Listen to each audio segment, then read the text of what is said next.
Whatever. Hey, how are you?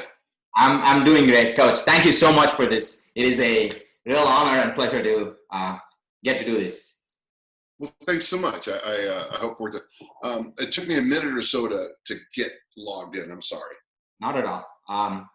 So just want to start off by saying big fan of your work. Both me and my co-founder at the Quad, we've been influenced by your work, and we interpret your work as best as we can, and cannot thank you enough for the impact you made in our lives. Thanks so much. Excellent. Yeah, perfect. We just turn in. I don't want any noises coming on, so we should be good. All right. Let's do this. And your name is Arvind. Yes. Arvind. Okay. Arvind. Yes, that's me. So just wanted to set the context. I know I've emailed you, so I'll keep it real short. The people we work with at the Quad are Quadrant 3, everybody else, and well, I'm in South India, so they are pretty much Indians. We do work with Indians across the world, but essentially they all share one thing: zero lifting background, because it's not something we do. Minimal physical education. Maybe we played sport in school. So essentially the people who come to us are anywhere from 5 to 20 years of inactivity and poor habits behind them, depending on when high school was. So what state do you live in? In Tamil Nadu. It's in the south, bottom right. Okay, bottom right. So, Sri Lanka, Ceylon is right across there? Right across, yeah. And then, do you guys call this area the Deccan Plateau? Yeah, the Deccan Plateau runs to our west, across the middle. Yeah. So, you know, I'm on the bottom right of the V, and the Deccan Plateau runs here. Yeah, okay, yeah, all right. Have you ever been here, Coach? No, I have not, but I know that Rama and Sita have come by, right? Because it was Sri Lanka or Ceylon where the yeah. What's the Monkey King's name? Hanuman. Rama. No. Rama is the god on which Ramayana is based off. The Monkey King's name is Hanuman. Hanuman. That's it. That's right. Yeah, Hanuman. Hanuman steals Sita, right? Yeah. That's well, he tries to, and then she refuses. Yeah. He says, let my husband come and get me. Yeah, it's a great story. Yeah. It is. Yeah. I haven't read it in 30 years. Yeah, but it's I just thought it's such a fun epic. It's a very fun story, well, thank you. Appreciate that. Yeah. It is an interesting story, and as a kid, it was very different. Because as a kid, everything is black and white.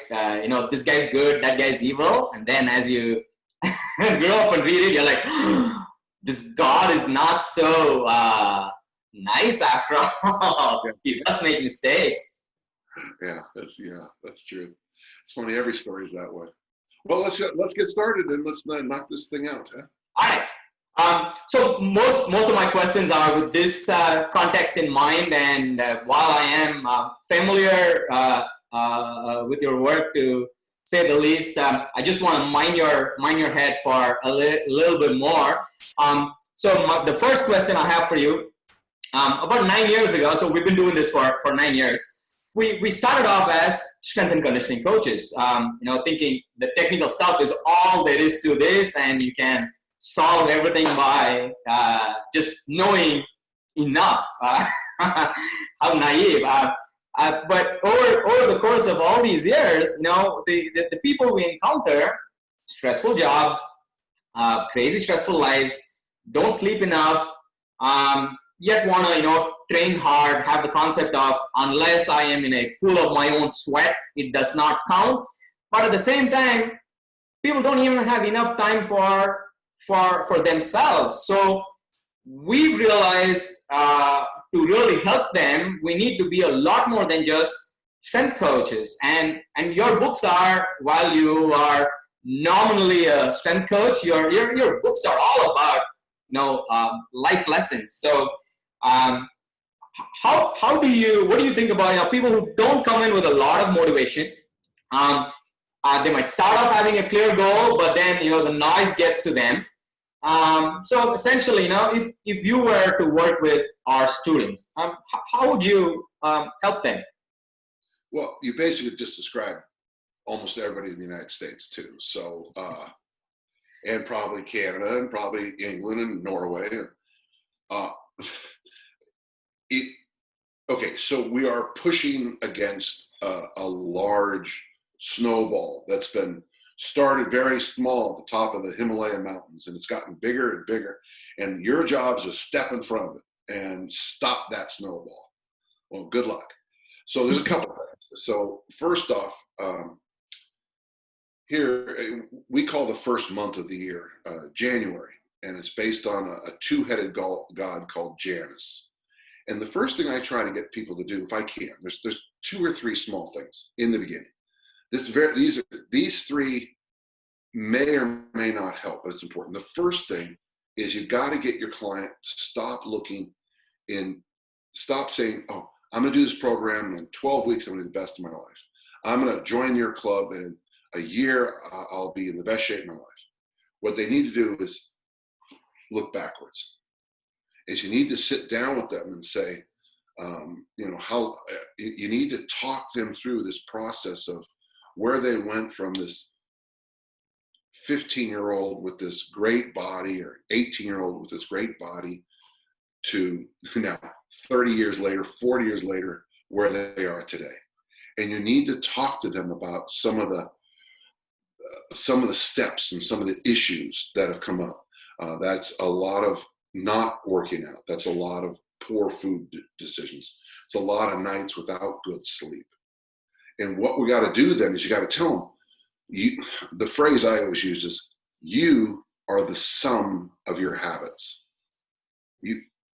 So the person sitting here right now, and the person sitting here right now, these are our habits. In my case, for the past probably 60 years, and in your case, I don't know how old you are, but 20 years for sure. And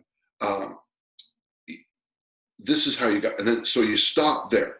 And all you're trying to do with that, you're not trying to be mean or anything, but tell them that what we need to do is we're gonna have to change some habits. We can't just add things. Okay, you can't just work out 5 days a week. You can't just add things. We have to change habits. And the system I use, Arvind, is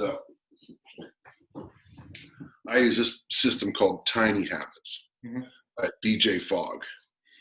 And the first thing I try to do, and I've done it with myself, is it's a very simple 3-part process. You pick a goal that's so silly, so easy, that it's just not that big a deal. And but every time you accomplish that goal, you clap your hands and you smile, and it's even better to go like this, and yeah, I did that. For example, BJ Fogg, you should floss your teeth every day. Well, he doesn't have you start with that. He has you floss 1 tooth for the first 30 days.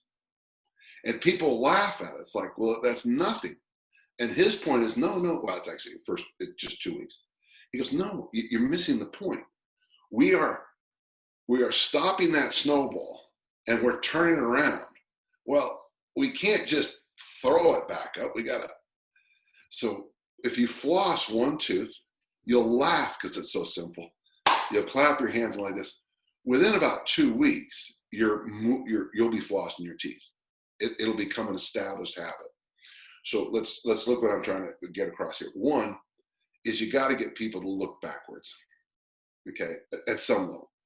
2, you got to pick 1 or 2 small little things that they can be very successful right away. And the third thing, and this is what I think is most important, so and you got to do all 3 of them, and I think you have to do them in that order, is then we find out what the person needs versus what they want. And that's why I have that 1, 2, 3, 4 assessment. What we're trying to find out is, if the person can't stand on 1 foot, well, they need to go see a medical doctor, and And I've actually had a few people do very well because by sending them to a medical doctor, they were able to get some drugs, some other things to help them so that the exercise and diet changes working together with their medical protocol move them in a better direction. Could we have done it with exercise and diet alone? Well, maybe, but when someone is that far, that unbalanced, you need medical intervention sometimes. In America, most people need body composition work. Most people need to bring their waistline down. Men will generally say they want to build their arms and they want a bigger chest or something like that. They want to look like Captain America or whoever's famous this week. I don't even know who's famous this week. They want to look like Brad Pitt and in Troy or Fight Club or something like that. Yeah. Do you have any idea how hard that is? Yeah. But what I need this person to do is some inefficient exercises like it can be loaded carries, it can be heavy hands, it can be swings, something. But the real changes are going to happen in the kitchen. And we need to get them to learn how to go. My friend Josh Hills has a great line. He says, if you're a body composition client, your hardest workout of the week should be shopping, chopping the food, and making the meals. That's where you should be drinking all your caffeinated products and getting all fun. Put your music on really loud. Chop those vegetables, And when you first hear it, like it did, you laugh. It's like, that's funny, but here's the thing. There's an absolute truth to it. There's an absolute truth to it. Now, if you're like many American males, not only are your waistline too big, but you're immobile. You've got mobility issues. But what we find sometimes with males is by making them more mobile, just working on basic joint mobility, kind of getting them a little bit moved, they don't toss and turn as much at night. So their quality of sleep is better. If your quality of sleep is better, your body composition starts to trend in a better direction. So sometimes, even though the guy wants to build his arms and pecs, by getting him to do some swings mixed with joint mobility movements, that little part of the workout is the part that's really going to be the biggest influence on his life. And by the way, you still give them what they want. I never program bench press or curls for American males, ever, because they're going to do them. And when the workout's over, you give them 15 minutes and say, do whatever you want, and the guys will do curls and bench press. For American women, I never program abdominal work because they'll always do it.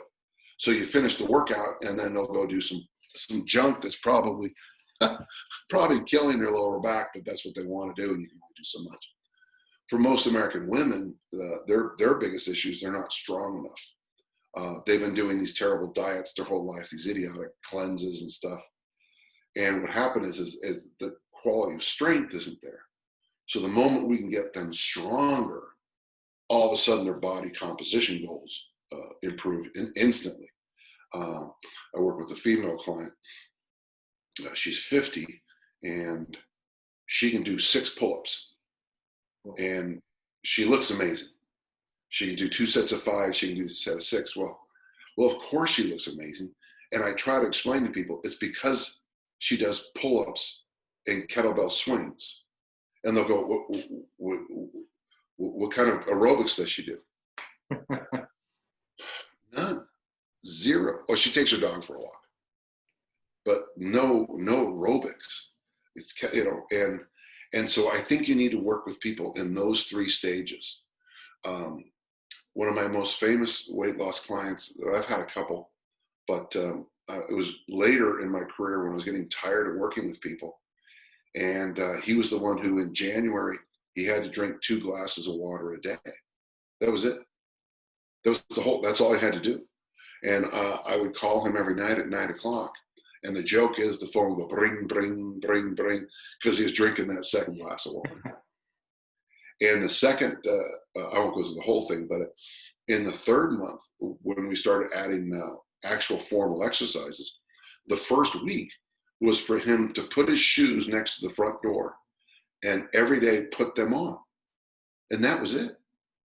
Week 2, put them on, and then there was a spot that he could see from his front door. He had to walk, touch the spot, and come back. In a year, do you know kilos or pounds? Kilos. Both are fine. Yeah. Okay, so he lost 100 pounds in a year and ran a half marathon. That's nuts. And because he wanted to run the half marathon because about 6 months into it, he felt so good. And the funny thing is, the first 3 months, we didn't do really anything. All we did was knock down, we did some habits that got him trending in the right direction. What was also interesting, and I don't talk about this in my articles, but what was interesting is the 3 months that he wasn't doing anything, he started reading voraciously in areas of nutrition. He changed his cooking habits. He started changing the way he cooked things. And I keep looking back on the real changes was the fact that I was giving him time to take care of the kitchen. I was giving him time to take care of the shopping. And by focusing all of his extra energy on cooking and shopping, that's the real changes. And once we started exercising, it was lights out. It really happened quickly, yeah. Got it. Thanks, Coach. Just following up on this, because not many people would be patient for 3 months. And you talk about it, right? I mean, how do you keep the goal, especially when 1 month in, you're looking at, and I mean this by noise, right? Like with social media, you're looking at your friend doing a junk diet. There's fads are all across. And you're like, hey, my friend's doing this, my friend's drinking, and these are true anecdotes, drinking pineapple juice in the morning and they lost 6 kilos. So I should be doing that instead of listening to you and adding, 1 cup of vegetables a day. And either, so, there's this part about meeting them somewhere, because initially we used to be very naive and puritanical and say, nope, do this. And well, people ran away. They're like, this guy knows nothing. Well, but see, that was the allure of CrossFit when it first came out. There was only one diet. It was paleo. It was 7 days a week. At some level you trained, because you went into the place every day on CrossFit.com and you looked at the workout of the day. And if it said rest, oh, today I'm resting. Oh yeah, I'm part of the group. And I'm using the phrase cult in an inappropriate way. The word cult actually means the way a religion practices. But there's another way to say cult where it's something non-religious becomes your religion. The burnout rate, the injury rate is extremely high. The long term is very low. So yes, every one of your clients, in America we call it eating rabbit food. They want to eat rabbit food. Okay. They think you're supposed to eat little pellets about this big, constantly starve, and work out until they're a wet, sweaty mess. Now, I don't like this guy Bikram, but this Bikram yoga thing that showed up in the United States, this hour and a half in a room that's 40 degrees, 110 Fahrenheit, high humidity. People loved it because they did the 2 things you want to do as female Americans. You stretched and you sweated. And they would brag about the results people had, but really the results were the fact that for about 3 hours a day, you weren't shoveling crap down your throat. You were sweating like, you're just sweating. You couldn't really eat for about 2 hours before, and you didn't feel like eating for about an hour after. So there you got this 5-hour fast. That was the secret. It certainly wasn't the program. Arvind, this is the problem I have. When I asked my coach Mon, what's the secret to throwing the discus far? And he said, lift 3 days a week, throw 4 days a week for the next 8 years. That was his secret. That last part was the secret. 8 years. You know, if you want the, I'm going to brag a little bit about myself, but about a year and a half ago, Arvin, so I was born with a condition called pistol grip hips, and which means is that the day I was born, I was destined for both hips to be replaced. My whole family has it. My niece has it. My brother has the same condition, and the answer is always the same thing: total hip replacement. So about a year and a half ago, I finally took care of the right one. I waited as long as I could because, you know, the surgery only lasts about 25 years. You want to put it off so you don't have to get another one. Mm-hmm. And every time it gave me, in that year and a half, I've probably lost 35, maybe 40 pounds. Maybe 40 pounds. I have my abs are back. I have a 6-pack again. I know I have a big round face, but my pythons are back, you know, my armacondas are back. I feel great, but a lot of our listeners are going to miss this middle part. 18 months. What was great about the total hip replacement is it eliminated all the pain that I was in 24 hours a day, 7 days a week. That surgery made me wake up and I was out of pain. And now that pain was pulled out, now I could go for a walk. Now I could make, instead of looking for Jack Daniels as a painkiller, you know, I was looking for herbal tea to get a drink. And all I can say is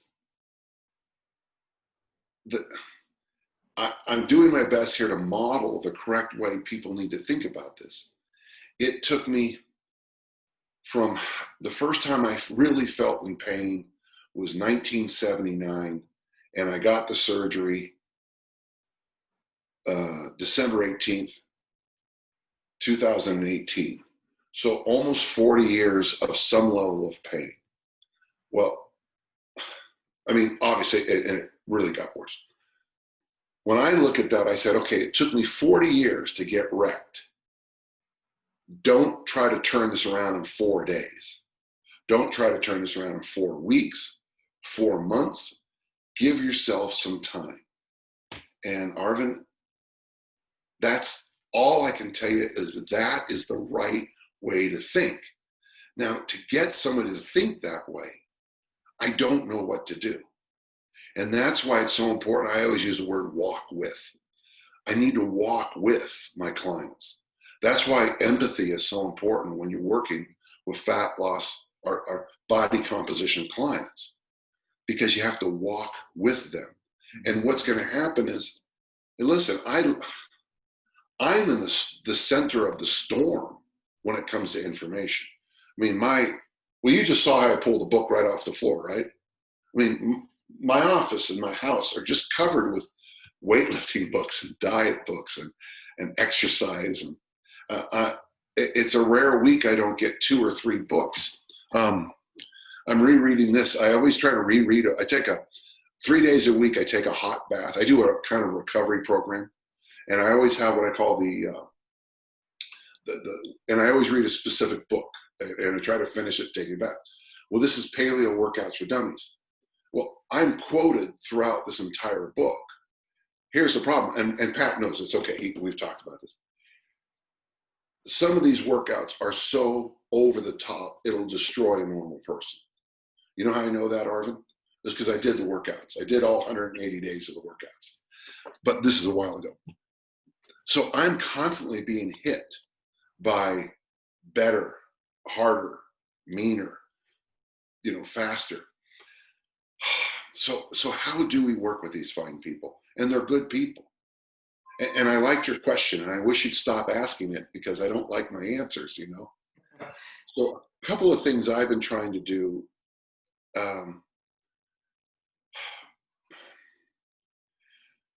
I'll try to organize it as best I can, okay? First off, I can't speak for for nutrition in India, but I can in the United States, okay? One of the biggest issues we have in the United States is people's biome, their bellies, the bacteria. In the United States about 10, 15 years ago, if you had a cough, you would take antibiotics. If you had an ear infection, antibiotics. If you had your eye itched, antibiotics. So many Americans took a lot of antibiotics, and antibiotics destroy your gut biome. Okay. A lot of the foods we eat in the United States, I call them beige. Does that translate beige? Yeah. Okay. Course, So I it's know. the same. It's now we have all the same foods. It's the worst of both worlds essentially for India in that all the fast foods here. The American diet is here. We are just a few years behind you, so it's easy. It's easy to know where we're going. So yeah, everything you're saying, absolutely. And the reason, Arvin, I keep asking. So I teach in England at St. Mary's, and very often all my students teach English, but we don't speak the same language. We have different nouns. Mm-hmm. So you guys have a boot, we have a trunk. We elevator, lift, flat, a flat. Are you staying in a flat? What? We look at each other like, what the hell are you talking about? What are you talking about? So I always want to make sure I ask, because sometimes I'll say a word and it's like, it doesn't mean that to you. Okay? Yep. I always say, we have the invasion of the beige food. You look at what a typical typical American child eats now, and all the foods they're just shades of beige. There's no green. There's no true yellow. There's no true red. It's all beige. It's McDonald's and beige. Well, the problem with beige foods is it provides no gut biome for you. So I'm trying to help out here, okay? So one of the first things I'm doing now is I'm really encouraging people so if you don't mind, I'm gonna go on the gut biome first. So one of the things I'm trying to do here in the United States, there's a great diet called the 3 apple a day diet. And what you do is, and it's funny because it's a lot of food. So for breakfast, it's recommended that you eat a cheese omelet with cottage cheese and an apple. Lunch is a large like tuna fish salad and an apple. There's an apple snack and then a regular dinner. And people they'll look at this diet and they go, I could never eat that much food. And then you show them the calories that's in this. And the calories it's 1,800, 2,000 calories a day. And they're like, no way, that all that food. And then they'll say, there's no way I could eat this much. I had a famous shot putter I worked with. When I showed her this diet, she's like, that's way too much food. So then I had her write up her food diary for a week. So every night she ate a pizza and drank a 6-pack of beer. Well, dude, you're eating more calories and it's all beige, it's all. So I think it helps if we can find. Now, here's one thing. I have no issues with apples. My daughter is allergic to apples. Other people have told me, yeah, I couldn't do apples, but I could do oranges or bananas. Or my point is, okay, all I'm trying to get you to do is some simple little thing where a couple of times a day you put something in your mouth. Greg O'Gallagher, I don't know, do you know Greg O'Gallagher, Kinobody? I have great respect for his work. And he basically tells us for body composition, you fast for about 15 hours and then you eat a large meal, but he uses 2 apples a day as his bridge to make sure you don't get hungry. Well, if it's for you, it's oranges or papaya or that other lady, pineapple. I don't care. Mm-hmm. By the way, grapefruit would be amazing because grapefruit has that chemical that stops caffeine from downregulating. Mm-hmm. So if you ate 3 grapefruits a day, oh, by the way, don't take Viagra because, if you take grapefruit with Viagra, it doesn't stop working, so you'll be on the phone pretty quickly. Good to know. So the first thing I'm trying to get people to do is, okay, so follow what I'm trying to say. I'm trying to get people to add more into their diet in those first weeks. Rusty Moore has an interesting thing. I'm sure you have a tradition of fermented food in India, don't you? Yeah. Those traditional fermented foods, get your people to eat those again. So what Rusty Moore recommends is eating sauerkraut, a fermented cabbage, before every meal. And I took this on, and I got to tell you, Arvind, it was by the way, just for the record, I always do it before I recommend it. That is extremely noble of me and extremely stupid of me. So I only share the results of the good experiments, never the stupid ones. Okay, though a book on the stupid stuff I've done would be a funny book. So what I'm getting across is, can you encourage the person to go out and find a fruit or a vegetable, if it's appropriate? Yep. Tomatoes might be, where they can use that as their bridge food when they're hungry. So, and by the way, if you're going to eat 3 apples a day, you need to buy 21 apples. You can't buy 2, because they have them around. The next is some kind of fermented food. So I want to add things into the diet. So the sauerkraut, pickles. My wife likes pickles, and it's like, yeah, pickles are fine, yeah. And and then the third step is, and this is something I try to get. This is my daily pirate map. I try to eat 8 different vegetables every day, and I didn't say servings. I just said 8 different ones, because you want as wide diversity of vegetables as you can. Here in the States, we tend to kind of lock. There's about 10 vegetables basically we eat in the United States, but you know what? That's fine. Okay, we're not perfect, so find a fruit that you can use. Find a fruit or vegetable that can be a bridge food when you're hungry. I had a good piece of advice someone gave me. This is really an interesting idea. So a couple of times a day, you sit down, you have a glass of water, you eat your apple, and you eat your sauerkraut. You make that into a minor meal. I tried it, and I made the mistake adding sardines to it too. Herring. That was probably too much, because I was never hungry. And what it does is, it instead of having an actual meal, you're probably getting 85 calories doing that. I mean, 80, 85. It's nothing. It's a fifth of what a candy bar is, and doing something like that, and then almost religiously looking for vegetables at every meal. Those are the kinds of things that can make a bigger impact on your new clients than whether it's 5 sets of 3 or 5 sets of 2. Okay. One of the most important things you do then with that client, especially if you're going to take time like I do, is their first couple of weeks they shouldn't be like a boot camp, like you're joining the French Foreign Legion. It should be a training session, and they should be taught how to go. Arvind, I've got this matrix I use, and basically, let me just give you the simplest exercise. Okay, push-up position plank. That's where you hold yourself like this. TRX or suspension trainer. Let's do rows. Okay. Goblet squat, hip thrust, farmer walk.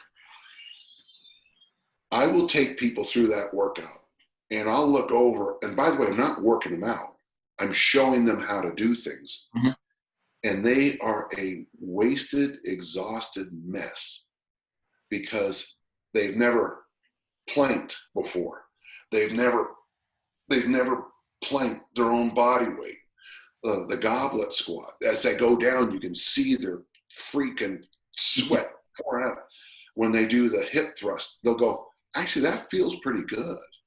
And I'll be like, well, yeah, because, and then of course in the farmer walk, they'll just say, is that all I need to do? Yeah, that's all. Just carry those 50 kilo bells down and back 20 times. That's all you need to do, sure. And what I find interesting is that if you take the time, I have a matrix. I have 37 exercises in my matrix. There's a lot more than that with regressions and progressions, but basically I have 37 exercises. Two of them, by the way, are the Olympic snatch and the Olympic clean and jerk. None of your clients are ever going to do that. The push jerk overhead, none of your clients are ever going to do that. The kettlebell swing, there's a good chance none of your people will ever do that. It's an advanced exercise, has to be done perfectly. So if you can get the person, instead of taking things out of their diet, adding them, and then on the exercise side, instead of making them a sweaty mess, you're instructing them in movement. Don't worry about load. Don't worry about reps and sets. Worry about, okay, now that you know the guy, I teach adults the overhead squat because we go from the goblet squat to just using a broomstick to do the overhead squat. Well, I know they're never an Olympic lift, but the physical stress of holding that stick that doesn't weigh really anything is making them shake like this and that is the kind of exercise I want them to do. It doesn't necessarily register on a heart rate monitor. Mm-hmm. Sure registers in the way they feel after the workout. So, and again, it took you 40 years to get here. Can you give me 4 months to turn it around? And if they can't do that, then what do you want me to do? Yeah. You know, is there, I mean, I don't know what else about your life, but how long did it take you how to learn how to read? A bunch of years, right? Yeah. Oh, and you just shrug that off like it's nothing. So a little boy, 4-year-old boy walks up, takes the whole Harry Potter series, slaps it on your desk and says, show me how to read these. Well, okay. So there's these things called letters, and then there's these things called words. We have to be thinking the same way too. Yeah. Arvind, what languages do you speak? Our regional language is called Tamil.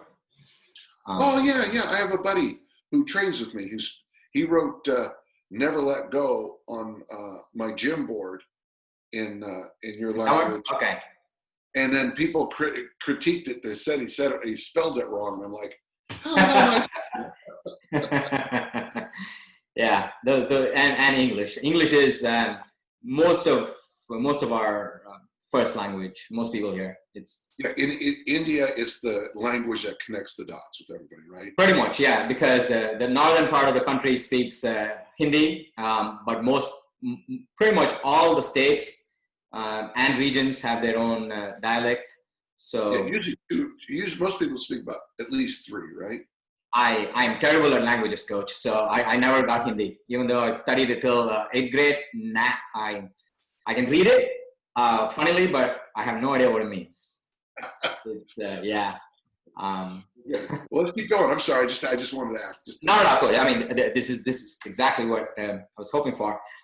So something I want to share with you, something proud we did, and it's a little bit of as non-puritanical as it can get. Like, because one of the things we struggled with in the beginning was trying to tell people to stay on point, that, small steps, one step at a time. So we realized, we had to kind of sort of meet people halfway, but at the same time, how do we get people to do the right things? And using your do this and don't do this. People like challenges, right? Like, 1 push-up a day and get to 30 push-ups. So we were like, well, we're not going to do silly things that are going to hurt you, but you like challenges. And by then we'd had 5 years and thousands of people we'd work with on nutrition. And as you rightly say, pretty much every email or every log we look at was, you need to eat more protein. You need to eat more vegetables. You need to eat less crap.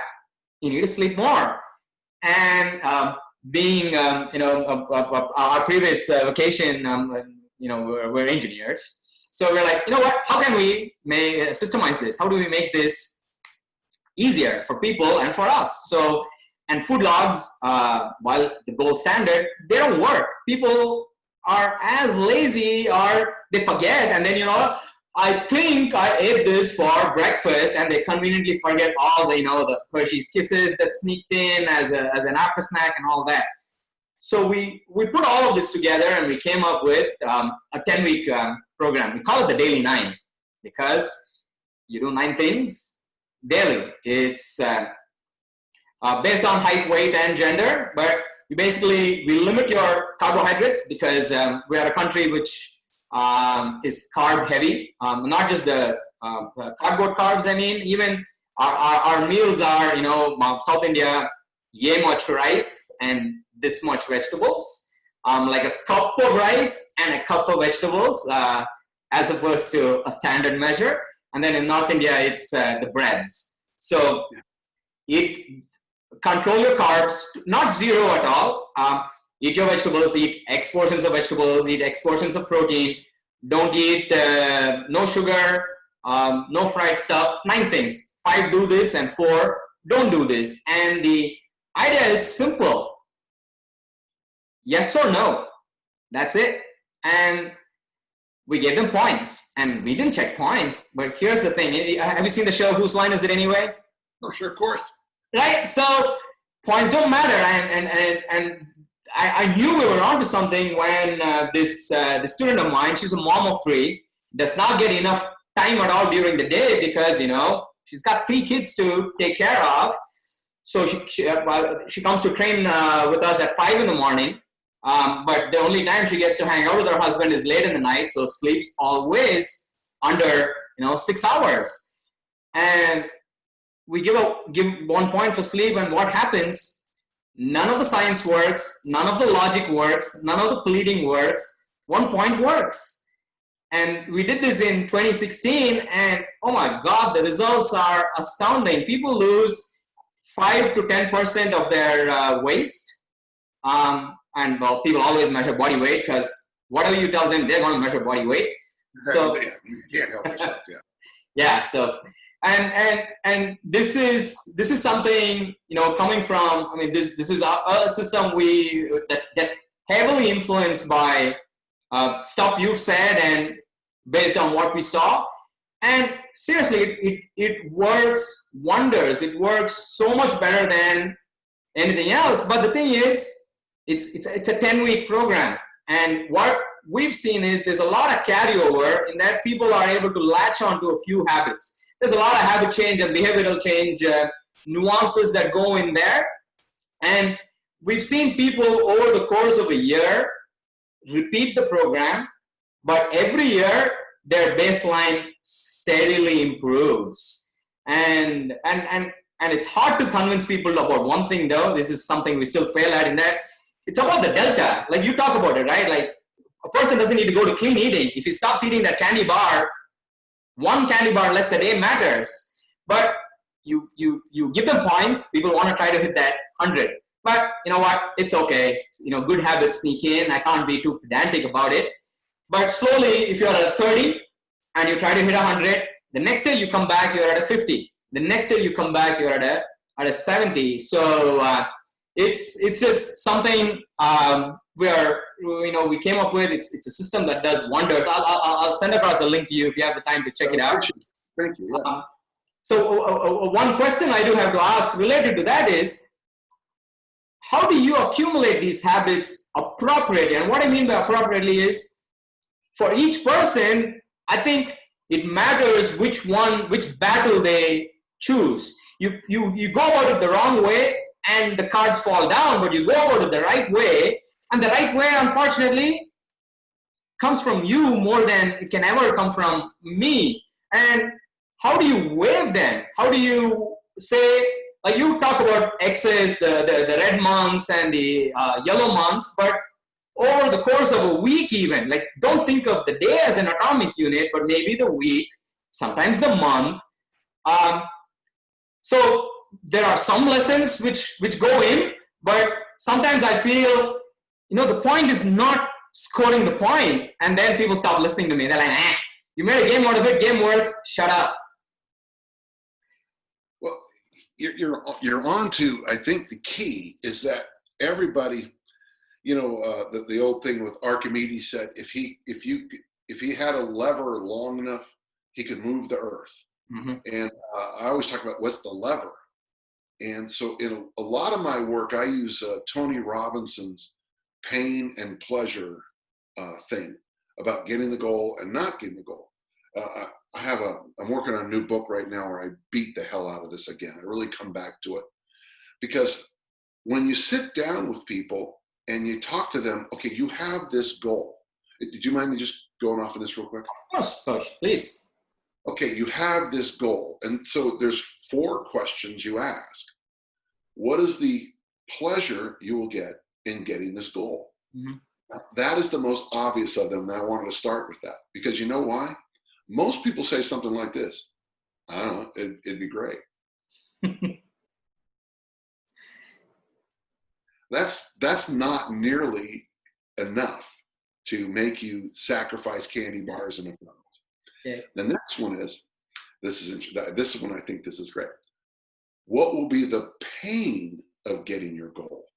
So for me, I like to focus on this one. And people go, what do you mean by the pain? I go, well, when I went from being a good California thrower to kind of a national thrower, means I had to travel a lot.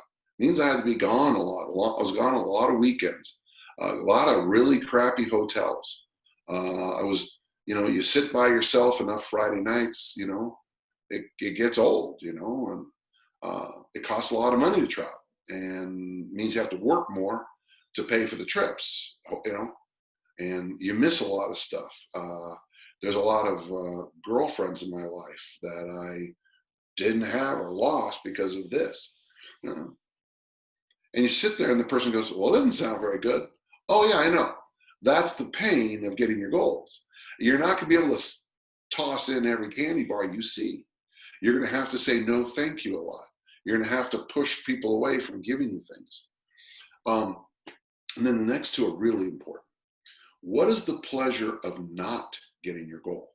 And this is the one that you need to spend all your time with, Arvind.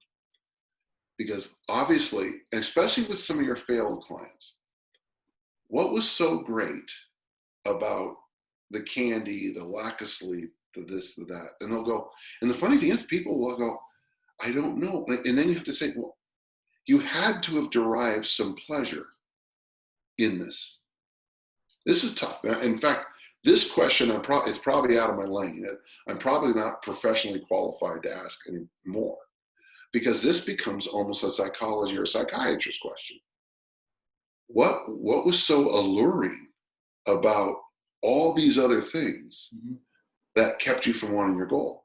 I'll be here in the United States. We go to reunions for high school. Do you guys have something like? Do you guys have the same? Yeah, we do, but it's not as well organized. It's every decade or so. Yeah, so you go to your my 45th is this summer, 45th reunion, and but you'll sit down with somebody and they'll be like, yeah, I was gonna go play this sport in college. Oh yeah, well why didn't you? Well, I sat in my basement smoking dope and looking at porn magazines. It's before porn on the internet. It wasn't as easy back then, folks.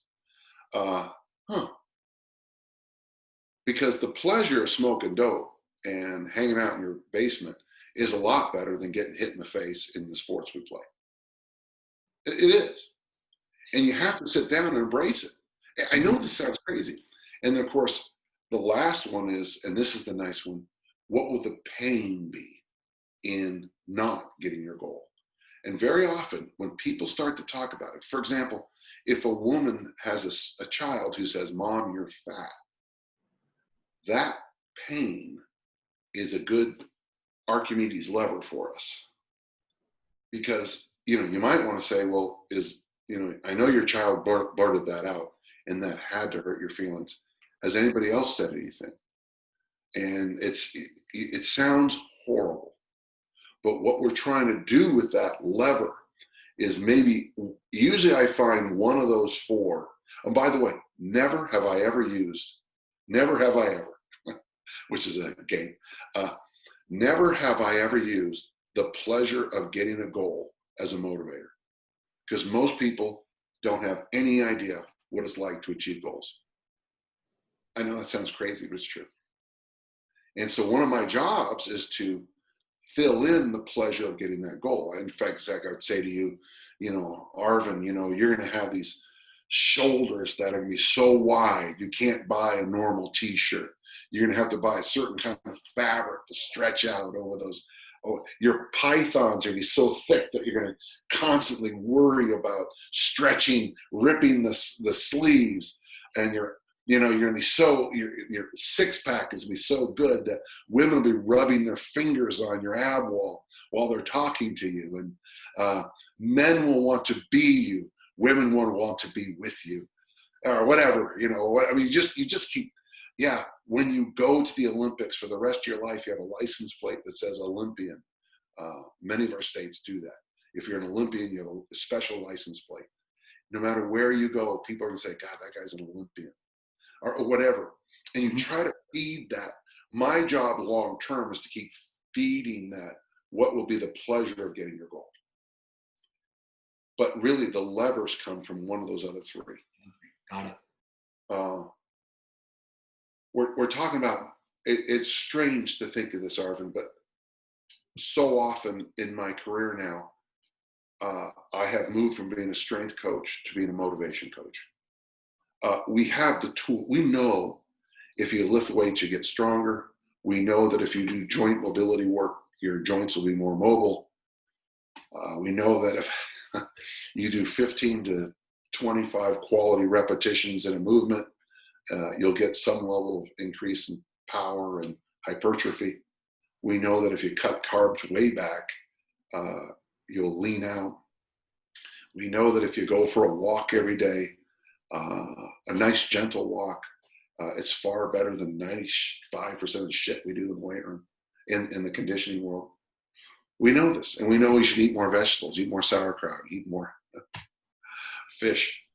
We know all of it. That the issue we're having in our field is motivating people to do it.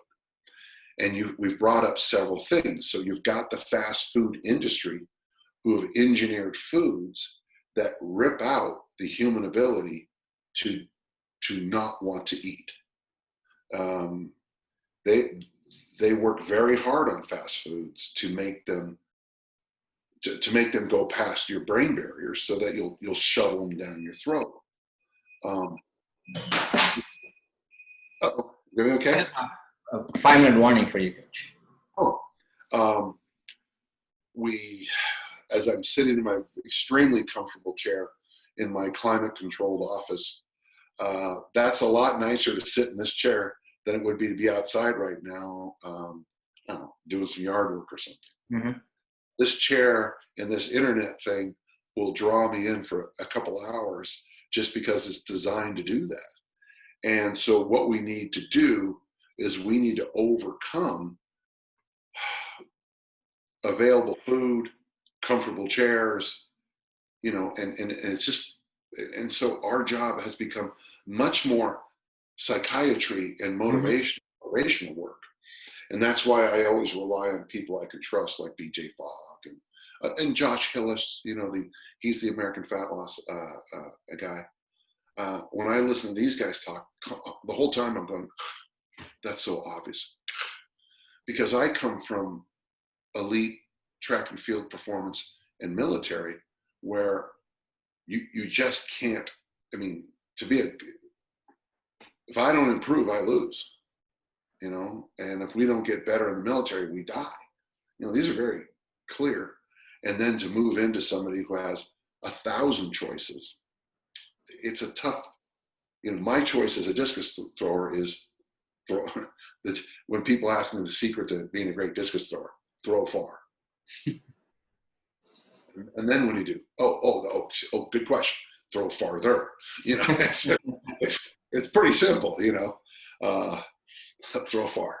The phrase we actually use is throw far or die, because I decided to turn it into binary, and the kids used to laugh about it, and then they would lose by this much and be like, oh, I worked so hard and I can't believe and then the whole thing, and then they touch their chest and go, I get what you mean by the or.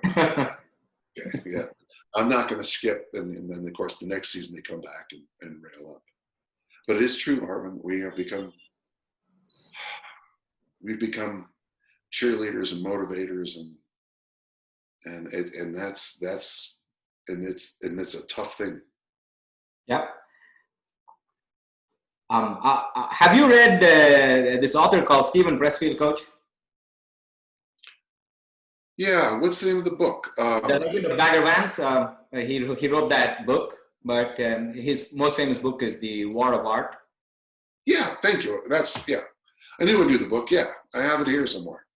But I also have, by the way, just in case you're wondering,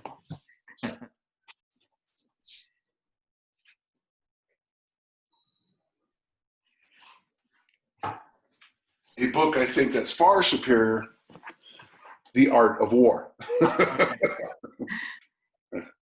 If you ever get a chance, it's well worth your time to get a good copy of The Art of War. Will do. No, seriously, it is a great summary of the tactical vision. So I've taken a number of classes on tactics and strategy in war, and I know it sounds horrible, but the thing about war is that the clarity is so clear. You know, this is the task.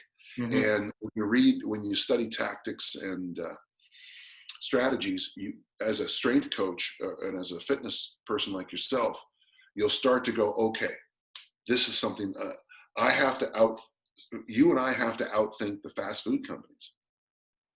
We have to outthink the internet, streaming videos. We have to outthink all those things. Good luck. Yeah, the Netflix CEO is on record saying his biggest competition is sleep. Have you heard that? No, but thank you. Yeah. Coach, do you have time for one last question? Sure. Okay.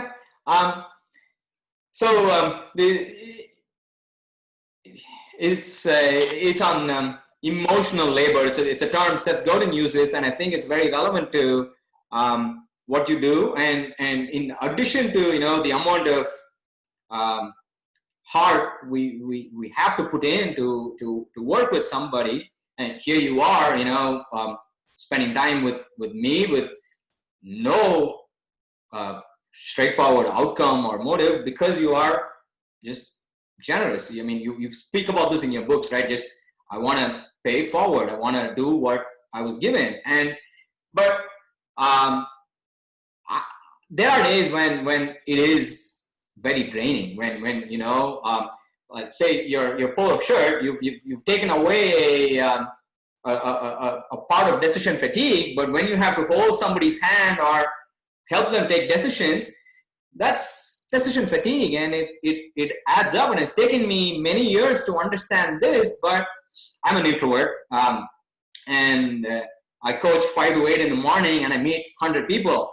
I've had my fill of people and conversations by 8:05 in the morning, and there are days when it obviously affects my personal life. Like, I don't want to see my friends, especially if they're going to a bar. I'm like, now let's hang out at home, but people want to go to a bar and drink, or just even my wife. And I feel, if I don't understand this properly, if I don't prepare for it, and there are days when it's very energizing, but there are days when it is very, very draining. So I wanted to ask how do you manage it? You make certain things sound so easy.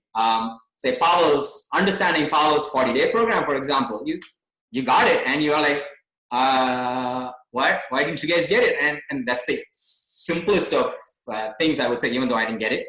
I had to do it twice to understand what you were trying to say. To the more complex, emotional labor, if that makes sense, Coach. Well, you send high praise my way, and it's hard to answer that. But I would say, Arvin, maybe how about this? How much time did I spend with you this morning? An hour and counting. How hard was it to get a hold of me and get me to say yes? It was so easy that I've been hitting myself for not doing this the last 8 years. So I got bad news for you. So now you have to start doing what I do. You have to say yes, and you have to be part of the adventure. And my wife and I, we travel quite a bit. Of course, now we can't because of COVID, but when we're in Ireland or Norway or Sweden or India, and you say, Dan, do you want to go see this? My answer will be yes. And then you'll say, I'll pick you up at 8 in the morning. And I'll say yes. And Tiff will say to me, who is this guy? Oh, honey, he's fine. I talked to him on the internet. It's this. Well, and I talk about. In fact, I'll be working on it today. I'll be working on a new video, a new lecture on my coach, Dick Nottmeyer. Dick charged me 25 cents a week. $1 a month, $12 a year. That's not very much, folks. To train, he would coach me 2.5 hours a day. Whoa. And on the Olympic lifts. How can I ever repay that gift? I'm serious. How can I ever repay Dick Nottmeyer? So I had a bunch of people in my life take time out of their life to mentor me, walk with me, take care of me, hold my hand when I failed, pat me on the back when I succeeded. And, I just think that that's understanding that is the hinge in my life. Understanding that I am standing on the shoulders of greatness. And it's my job to lift you up and pull you up and get you standing on my shoulders. That's what it's all about. And I know it sounds like bullshit, and I know that, but I believe it with every ounce of my life. Thank you, Coach. And my wife and I, we have a little family motto, mission statement. It's called Make a Difference. And she was going to sleep in this morning because she could. But she said, oh, you got that talk with that guy. That talk with that guy. That's you, that guy. And so she set her alarm clock for 6:30 on a day off so that I could roll out of bed, get ready, and talk with you. So she's bought into this too. And that means my dog had to get up early today too. I'm sure he's pleased. We've probably taken a nap already. But that's what you do when you make a difference. And one of the things Arvin, you might not see it, but in your area, in your town, in your city, in your state, you're making a difference. And if all of us, instead of being divisive, if we just decided to, reach out and pick each other up a little bit and care for each other, a whole bunch of bad things would take care of themselves. That's wonderful, Coach. It's I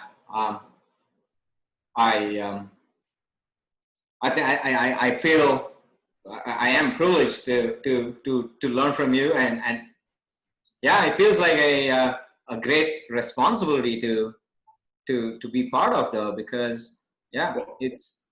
One day I was walking down the street with Spider-Man, and I said to Spider-Man, I said, those of us who've been given great power have been given great responsibility. So the bigger your biceps are, the more responsible you are for making the world.